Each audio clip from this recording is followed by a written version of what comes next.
आइए सीधा डेटा से शुरू करते हैं। इंसान का शरीर करीब 25 से 30 साल की उम्र में अपनी सबसे ज्यादा मसल मास पर होता है।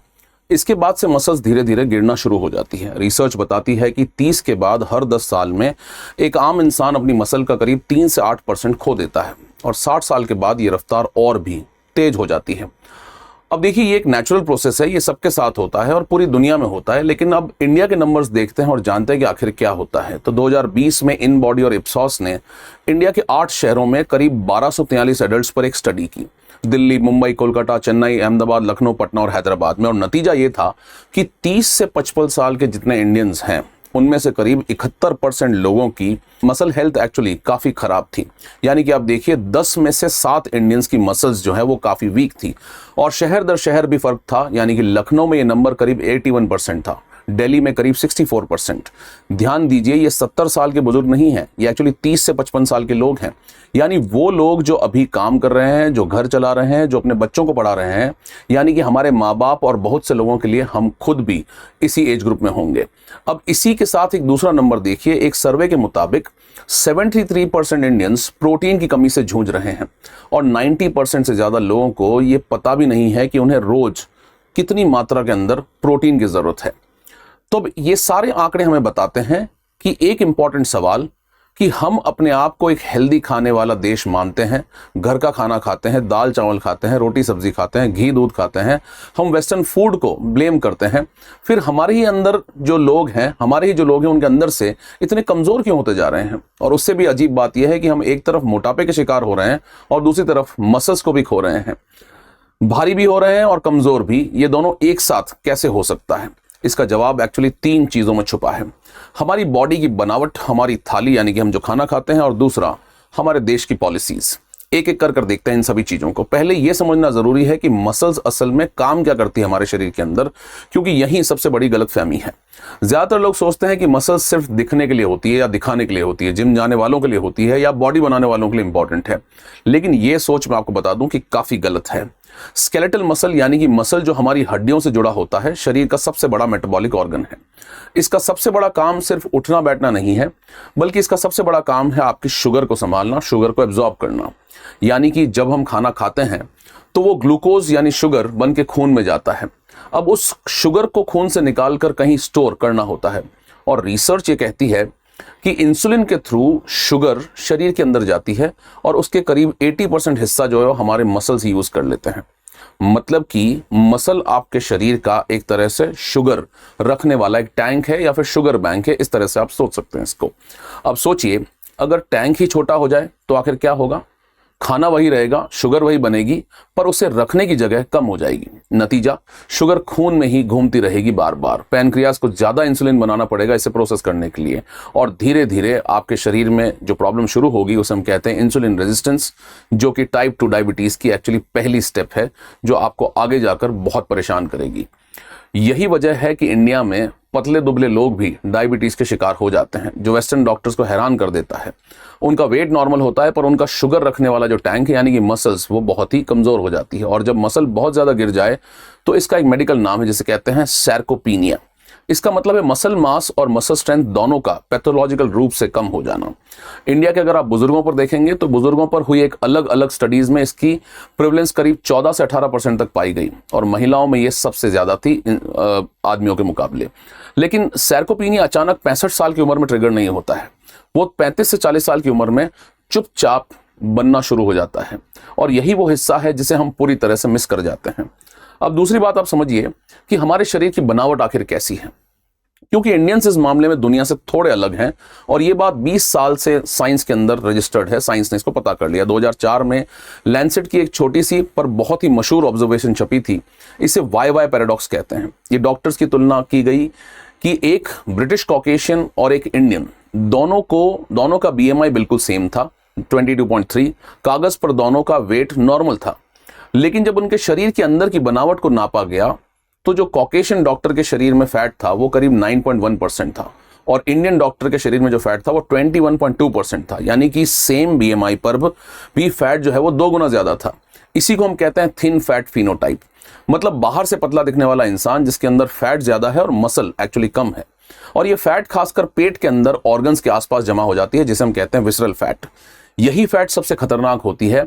इसका सीधा मतलब यह है कि बीएमआई, जिसे हम सबसे ज़्यादा इस्तेमाल करते हैं इंडियंस के लिए, झूठ बोला जाता है इस बारे में। आप नॉर्मल बीएमआई के साथ भी अंदर से एक्चुअली मेटाबॉलिकली अफेक्टेड हो सकते हैं। इसलिए एशियंस के लिए बीएमआई के कट ऑफ वेस्टर्न लोगों से कम रखे गए हैं और ये रखे भी जाते हैं। तो अब तक हमने ये देखा कि मसल ज़रूरी है और इंडियंस के शरीर में वो वैसे ही कम होती है। अब तीसरी और सबसे बड़ी बात जो हमारी थाली है, यानी कि जो हम खाना खाते हैं, उसके अंदर है, और यहीं हम सबसे ज़्यादा धोखा खाते हैं।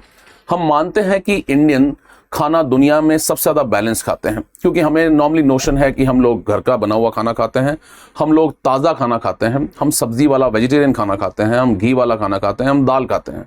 हम सोचते हैं कि प्रोटीन सिर्फ बर्गर और पिज़्ज़ा है, लेकिन नंबर कुछ और कहते हैं। दुनिया में एवरेज प्रोटीन कंजम्पशन करीब 68 ग्राम्स पर पर्सन पर डे है। इंडिया में ये सिर्फ करीब 47 ग्राम बनकर रह गया है। ये दूसरे एशियन देशों से भी काफ़ी कम है। ICMR यानी कि Indian council of medical research कहती है कि एक आम एडल्ट को रोज अपने हर किलो वेट के हिसाब से 0.8 से 1 ग्राम तक प्रोटीन चाहिए होता है, उसकी ज़रूरत है हमें। मतलब कि 60 किलो के इंसान को करीब 48 से 60 ग्राम प्रोटीन खाना चाहिए, लेकिन इंडिया में एवरेज इंटेक सिर्फ करीब 0.6 ग्राम पर किलो बन के रह गया है। और सिर्फ मात्रा की प्रॉब्लम नहीं है या क्वांटिटी की प्रॉब्लम नहीं है, साथ साथ क्वालिटी की भी प्रॉब्लम है। हमारे प्रोटीन का करीब आधा हिस्सा एक्चुअली सीरियल्स से आता है, यानी चावल और गेहूं से। अब चावल और रोटी में थोड़ा प्रोटीन होता ज़रूर है, पर उसकी क्वालिटी काफ़ी वीक होती है, कमज़ोर होती है। उसमें अमीनो एसिड का प्रोफाइल अधूरा होता है और वो उतनी आसानी से शरीर में एब्जॉर्ब नहीं होता जितने आसानी से दाल, दूध, अंडा या पनीर का प्रोटीन होता है। और यहाँ सबसे बड़ा मिथ आता है कि हम रोज़ दाल खाते हैं तो हमें फिर आखिर प्रोटीन मिल ही जाता होगा, ऐसा लोग सोचते हैं। सच ये है कि पकाई हुई दाल की एक कटोरी में ज़्यादातर पानी ही होता है, उसमें प्रोटीन सिर्फ करीब 3 से 4 ग्राम ही मिलता है। यानी कि अगर आप दिन में 2 कटोरी दाल खा लें तो भी आपको उससे सिर्फ 8 ही ग्राम के आसपास प्रोटीन मिलेगा, और ज़रूरत तो आपको कितनी है, लगभग ऑन एन एवरेज आपके पास 50 ग्राम से ऊपर की ज़रूरत है। इसलिए एक सर्वे में यह पाया गया कि 84% वेजिटेरियन डाइट्स और 65% नॉन वेजिटेरियन डाइट्स दोनों प्रोटीन की कमी वाली ही होती है। मतलब नॉनवेज खाने वाले भी सुरक्षित नहीं है इस बात से, क्योंकि वो भी अंडा या मीट कभी कभी खाते हैं, रोज नहीं खाते हैं, और बाकी दिन वो रोटी या चावल पर ही निर्भर रहते हैं। और इस प्रॉब्लम की जड़ घर की थाली में नहीं है, वो एक्चुअली हमारी पॉलिसी में भी नहीं है, जिससे इस बारे में कोई बात करना नहीं चाहता है। देखिए, ग्रीन रेवोल्यूशन जब आया इंडिया में 1960 में, तो उसके बाद हमारी पूरी खेती और पूरी फूड पॉलिसी एक ही चीज पर फोकस करती रही, वो है कैलोरीज की, कैसे तैसे करके इंसान पेट भर ले। सरकार ने चावल और गेहूं को मिनिमम सपोर्ट प्राइस दी, उन्हें खरीदा और PDS के थ्रू सस्ता अनाज लोगों तक पहुंचाया। ये उस वक्त बिल्कुल जरूरी था, नो डाउट, इसकी बहुत रिक्वायरमेंट थी, क्योंकि देश भूखा था और पहला काम था कि लोगों का पेट भरा जाए। लेकिन हमने पेट भरना तो सीख लिया, शरीर बनाना नहीं सीखा। आज भी एक गरीब परिवार को सस्ता चावल और गेहूं तो मिल जाता है, पर दाल, अंडा, दूध महंगे पड़ते हैं उसके लिए। और जब आपकी थाली का सबसे सस्ता हिस्सा कार्बोहाइड्रेट हो तो आपकी थाली कार्बोहाइड्रेट से भरी रहेगी। और ऊपर से 2 मिथ्स ने और नुकसान किया। पहला कि 85% लोग ये मानते हैं कि प्रोटीन खाने से वजन बढ़ता है, जो कि बिल्कुल भी गलत है। और दूसरा, ज्यादातर लोग सोचते हैं कि प्रॉब्लम सिर्फ जिम जाने वालों या प्रोटीन सिर्फ जिम जाने वालों के लिए है, आम आदमी के लिए प्रोटीन की बहुत ज़्यादा ज़रूरत नहीं है। अब इन सबको आप जोड़कर देखिए तो एक अजीब सी तस्वीर बनती है, एक अजीब सी पिक्चर सामने आती है, और यही इस वीडियो का एक्चुअली सबसे इंपॉर्टेंट हिस्सा भी है। क्योंकि इंडिया एक ही समय पर 2 उल्टी प्रॉब्लम्स झेल रहा है। हम भारी हो रहे हैं, हमारे वजन बढ़ रहा है, और हम साथ साथ कमज़ोर भी हो रहे हैं। यानी कि अगर आप ओबेसिटी का डेटा देखेंगे तो NFHS यानी कि नेशनल फैमिली हेल्थ सर्वे के मुताबिक इंडिया में करीब 24% महिलाएं और 23% पुरुष ओवरवेट या फिर ओबीज हैं। इसके पहले वाले राउंड में NFHS 4 में ये नंबर था, महिलाओं में करीब 20.6% और पुरुषों में करीब 18.9%। यानी सिर्फ कुछ साल में ही बहुत बढ़ोतरी हो चुकी है ओबेसिटी में। WHO का अनुमान देखें तो 2022 तक करीब 29% इंडियंस ओवरवेट या ओबीज होंगे, जबकि 2016 में ये 23% फिगर ही था। और अब इस मैप को ध्यान से देखिए, शहर और गांव का फर्क आपको साफ दिख जाएगा। शहर की महिलाओं में ये करीब 36.5% है, जबकि गांव की महिलाओं में करीब 19.7%। शहर के पुरुषों में करीब 26.6% है और गांव में करीब 17.9%। यानी शहर जितना बढ़ता है, मोटापा उतना बढ़ता है, क्योंकि शहर में काम कुर्सी पर होता है, खाना पैकेट में आता है और चलना गाड़ी ने खत्म कर दिया है ऑलमोस्ट लगभग। लेकिन सबसे जरूरी नंबर है ये है कि जब NFHS 5 में पहली बार कमर का नाप यानी वेस्ट सर्कमफ्रेंस लिया गया तो पता चला कि 40% महिलाएं और 12% पुरुष एक्चुअली एब्डोमिनल ओबेसिटी का शिकार हैं, यानी कि उनके पेट बड़े हुए हैं। और 30 से 50 साल की महिलाओं में 10 में से 5 महिलाएं पेट के मोटापे की शिकार थी, 5 या 5 से 6 के आसपास थी। अब दोनों चीज़ों को एक साथ रखिए, एक तरफ 40% महिलाओं के पेट पर खतरनाक फैट है और दूसरी तरफ 30 से 55 साल के 71% लोगों में कमज़ोर मसल्स का भी प्रेवलेंस है। इसका मतलब यह है कि हमारे शरीर में जो वेट बढ़ रहा है वो मसल्स का नहीं है, एक्चुअली वो वेट फैट का बढ़ रहा है, और जो चीज़ घट रही है वो एक्चुअली मसल्स है।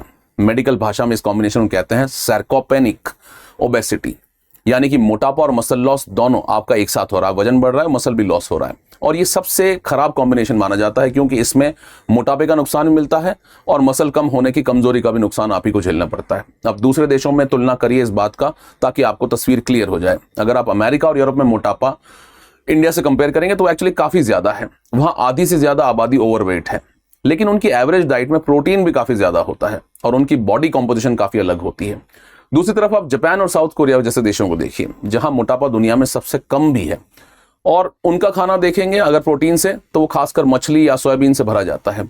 हम अगर इंडिया की बात करें, इन दोनों से अलग जगह इंडिया खड़ा रहता है। हमारी BMI कागज पर कम दिखती है, हम पतले दिखते हैं, इसलिए हमें लगता है कि हम तो शायद ठीक ही होंगे, या पतले हैं तो वजन कम है तो हम ठीक ही होंगे, पर हमारे अंदर फैट एक्चुअली काफी ज्यादा है। मसल भी कम है और फैट ज्यादा है, और प्रोटीन सबसे कम हम खाते ही हैं, यानी कि हम कम वेट और ज्यादा खतरा वाली कैटेगरी के अंदर आएंगे। और इंडिया के पास एक और बड़ा आंकड़ा है, WHO के अनुमान के मुताबिक इंडिया में दुनिया की तीसरी सबसे बड़ी ओबीज पॉपुलेशन अब होने वाली है, अमेरिका और चाइना के बाद में, क्योंकि हमारी आबादी इतनी बड़ी है कि 24% का मतलब है करोड़ों लोग, क्योंकि जब 140 करोड़ लोग हम देखेंगे तो 24% काफी बड़ा नंबर आएगा। अब सवाल यह है कि एक हेल्थ प्रॉब्लम से आगे बढ़कर एक देश की प्रॉब्लम कैसे बन जाती है। जैसे हमें लगता है हेल्थ प्रॉब्लम एक इंडिविजुअल की प्रॉब्लम, लेकिन वो पूरे देश की प्रॉब्लम है। इसके लिए एक सिंपल डेमोग्राफिक बात समझिए। आज हम गर्व से कहते हैं कि इंडिया एक जवान देश है, हमारे पास डेमोग्राफिक डिविडेंड है। ये बात भी सच है, कोई मना नहीं कर सकता इसको, लेकिन ये जवानी परमानेंट नहीं है। और जो लोग आज 30 से 55 के हैं, जिनमें से 71% की मसल हेल्थ खराब हो रही है, वो अगले 10 से 15 साल में 45 से 70 के हो जाएंगे। और मसल जो पहले से ही कम है वो और गिरेगी, क्योंकि उम्र के साथ में मसल लॉस नेचुरल भी है। और यहां एक साइकिल शुरू हो जाती है जो अपने आप को धीरे धीरे बढ़ाती रहती है। कम मसल का मतलब है कि कम बेसल मेटाबॉलिक रेट, यानी कि शरीर आराम से रहता हुए कम कैलोरीज जलाता है। इसका मतलब यह है कि फैट और आसानी से आपकी बॉडी में बढ़ता जाएगा। ज्यादा फैट और कम मसल का मतलब है कि आपको ज्यादा थकान रहेगी और कम एनर्जी आपके पास रहेगी, और थके हुए इंसान की फिजिकल एक्टिविटी और कम हो जाती है, और कम एक्टिविटी से मसल और गिरने लगती है। ये एक्चुअली एक विशियस सर्कल बनता रहता है। और इसका अंजाम क्या होता है? इसका अंजाम होता है कि एक ऐसी वर्किंग पॉपुलेशन जो अपने सबसे प्रोडक्टिव एज में क्रॉनिक थकान और इंसुलिन रेजिस्टेंस और डायबिटीज और ब्लड प्रेशर और कमजोरी से एक्चुअली जूझ रही होती है। अगर आप बुजुर्गों में कम मसल का मतलब है गिरना, हड्डी टूटना और दूसरों पर निर्भर हो जाना। अगर मसल सही नहीं होंगी तो ये सब प्रॉब्लम उनको हो सकती है, और ये सीधा पैसे की बात बन जाती है। काम के दिन कम, प्रोडक्टिविटी कम, और हेल्थ केयर पर खर्चा आपका बढ़ जाता है आउट ऑफ द पॉकेट, यानी कि जिसे हम डेमोग्राफिक डिविडेंड कह रहे हैं, वो आसानी से आगे जाकर डेमोग्राफिक लायबिलिटी भी बन सकता है अगर हम अलर्ट नहीं हुए। तो अब सबसे जरूरी सवाल ये है कि इसमें आखिर किया क्या जा सकता है, क्या सोल्यूशन इस प्रॉब्लम का। और अच्छी बात यह है कि मसल उन चीजों में से है जो वापस एक्चुअली बनाई जा सकती है किसी भी उम्र के अंदर। ये बात जानना बहुत जरूरी है। इसलिए हमें 3 लेवल्स पर पॉलिसी को देखना होगा, पॉलिसी, क्लिनिकल और पर्सनल लेवल पर। पहला, अगर अपन पॉलिसी लेवल पर देखें तो सरकार क्या चेंज कर सकती है, तो हमारी फूड पॉलिसी को कैलोरीज से हटकर एक्चुअली न्यूट्रिशन पर फोकस करना होगा। यानी कि PDS जो राशन सिस्टम है अभी मुख्य रूप से चावल और गेहूं देता है, इसमें दाल और मिलेट्स को और मजबूती से जोड़ने की जरूरत है, ताकि गरीब परिवारों को प्रोटीन सस्ता मिल सके सरकार की मदद से। इसी तरह से जो मिड डे मील है और ICDS जैसे प्रोग्राम्स हैं, उनमें अंडा या दूध या दाल का हिस्सा बढ़ाया जा सकता है। और खेती के लेवल पर देखें, जैसे हमने देखा कि MSP का पूरा ढांचा जो है चावल और गेहूं की तरफ झुक चुका है। दलहन यानी कि पल्सेस की खेती उतनी ही, उनको भी उतना ही सपोर्ट मिलना चाहिए, पल्सेस और ऑयल सीड्स को। इंडिया दुनिया का सबसे बड़ा दाल उत्पादक है, फिर भी हम दाल को इंपोर्ट करते हैं क्योंकि हमारी प्रोडक्टिविटी काफी कम है। दूसरा, आप देखेंगे क्लिनिकल इंटरवेंशन, कि डॉक्टर्स को सिर्फ BMI और वेट मशीन पर डिपेंड करना बंद करना होगा। जैसे हमने YY पैराडॉक्स में देखा कि BMI इंडियंस के लिए गलत तस्वीर देता है, तो एनुअल चेकअप के अंदर कमर का नाप और हो सके तो मसल मास की जांच भी शामिल हो जानी चाहिए। आयुष्मान भारत के हेल्थ एंड वेलनेस सेंटर्स पर 30 साल से ऊपर के लोगों की स्क्रीनिंग अब होने लगी है, ये एक बहुत अच्छी बात है। उनमें सिर्फ शुगर और BP नहीं, बॉडी कंपोजिशन को भी अगर हम जोड़ देंगे तो ये एक बहुत ही इंपॉर्टेंट इंटरवेंशन होगा हेल्थ के लेवल पर। और तीसरा, पर्सनल लेवल पर, जो कि आप खुद भी चेंज कर सकते हैं, जो सबसे तेज असर करेगा आपके लिए, कि एक प्रोटीन को पूरे दिन में बांट कर खाइए, एक साथ मत खाइए, बांट के टुकड़ों टुकड़ों में खाइए। सिर्फ रात के खाने में नहीं, हर मील में कुछ प्रोटीन डालिए, जैसे दाल, दही, दूध, पनीर, सोया, अंडा, जो भी आप खाते हैं। दाल और चावल साथ खाने से एमिनो एसिड का प्रोफाइल बेहतर हो जाता है। ये एक पुरानी इंडियन समझदारी है जो सही भी है, बस मात्रा आपको थोड़ी बढ़ानी होगी दाल को, यानी कि पतली दाल की जगह थोड़ी गाढ़ी दाल आप खा सकते हैं। दो और ये सबसे ज्यादा इग्नोर किए जाती हैं कि स्ट्रेंथ ट्रेनिंग, सिर्फ वॉकिंग काफी नहीं है। वॉकिंग दिल के लिए अच्छी है, कार्डियो के लिए अच्छी है, लेकिन मसल बनाने के लिए तो शरीर को रेजिस्टेंस की जरूरत है, यानी कि आप जितना उसके मसल्स को यूज करेंगे हफ्ते में 2 से 3 बार, चाहे वो वेट्स हो या रेजिस्टेंस बैंड हो या सिर्फ अपने शरीर के वेट से स्क्वाट्स, पुशअप्स, स्टेप्स चढ़ना, ये सब कुछ आप कर सकते हैं। इसके लिए महंगा जिम जाना बहुत ज़्यादा ज़रूरी नहीं है। और तीसरा, उस मिथ को तोड़ना होगा कि प्रोटीन सिर्फ जिम वाले लोग खाते हैं या उससे जो है मोटापा बढ़ता है। ये सब इंडियन बातें हैं, हमें भूलनी होंगी। प्रोटीन हर उस इंसान के लिए है जिसका शरीर खासकर 40 के बाद, और खासकर महिलाओं के लिए जिनमें मसल लॉस और हड्डी की कमजोरी दोनों ही बहुत ज़्यादा होती है। तो अब आप समझते हैं कि पूरी बात एक जगह अगर हम रखने की कोशिश करें तो जो ग्रीन रिवॉल्यूशन आया उसने इंडिया का पेट तो भरना सीख लिया और शरीर बनाना नहीं सीखा। हमने कैलोरीज की प्रॉब्लम हल कर दी और प्रोटीन की प्रॉब्लम छोड़ दी, और इस बीच हम एक नए तरह की कमजोरी में पहुंच गए जहां हमारा वजन भी बढ़ता रहा और हमारी ताकत धीरे धीरे गिरने लगी। और सबसे खतरनाक बात यह है कि ये सब दिखता नहीं है इंसान को। मोटापा दिखता है इसलिए लोग उस पर बात करते हैं, लेकिन मसल का गिरना ये किसी को नजर नहीं आता, ये एकदम छुपा रहता है। आपका वेइंग मशीन जो है वो वही नंबर दिखाता रहेगा, आपका BMI नॉर्मल रहेगा, और अंदर से आपका शुगर संभालने वाला सिस्टम यानी कि मसल्स धीरे धीरे श्रिंक होता जा रहा है। इसलिए मसल्स को फिटनेस की चीज समझना बंद करिए। मसल असल में आपके बुढ़ापे का एक तरह का इंश्योरेंस है। जो आप आज बनाते हैं वही आपको 60 से 70 साल की उम्र में अपने पैरों पर खड़ा रखने में हेल्प करेगा। और ये बात सिर्फ हमारे लिए नहीं है, हमारे माँ बाप वो पीढ़ी है जिन्होंने कभी जानबूझकर प्रोटीन या स्ट्रेंथ ट्रेनिंग के बारे में एक्चुअली सोचा ही नहीं, क्योंकि उन्हें कभी बताया ही नहीं गया। उनके लिए ये सवाल पूछना एक्चुअली हमारी जनरेशन का काम है, क्योंकि इस देश की ताकत सिर्फ उसकी आबादी की उम्र से नहीं नापी जा सकती या डेमोग्राफिक डिविडेंड से नहीं नापी जा सकती, वो एक्चुअली उस आबादी के शरीर से आप नापी जा सकती है। और अगर हमें अगले 20 साल एक प्रोडक्टिव देश बनाना है तो सिर्फ कैलोरीज गिनना नहीं होगा, हमें एक्चुअली मसल बनाना भी शुरू करना होगा। My name is Mangal Singh, आप देख रहे थे स्टडी IQ एक्सप्लेन्स। आपको स्टडी IQ एक्सप्लेन्स कैसा लगता है कमेंट करके बताएं। इस इशू के बारे में आपको क्या सोचना है वो बताएं, और आप किन इश्यूज पर वीडियोस चाहते हैं ये भी हमें कमेंट करके बताएं। और ये मेरा QR कोड जिससे आप मेरा टेलीग्राम चैनल ज्वाइन कर सकते हैं और मेरा इंस्टाग्राम हैंडल भी ज्वाइन कर सकते हैं। Thank you so much. Study IQ IAS, आपका सिलेक्शन हमारा मिशन।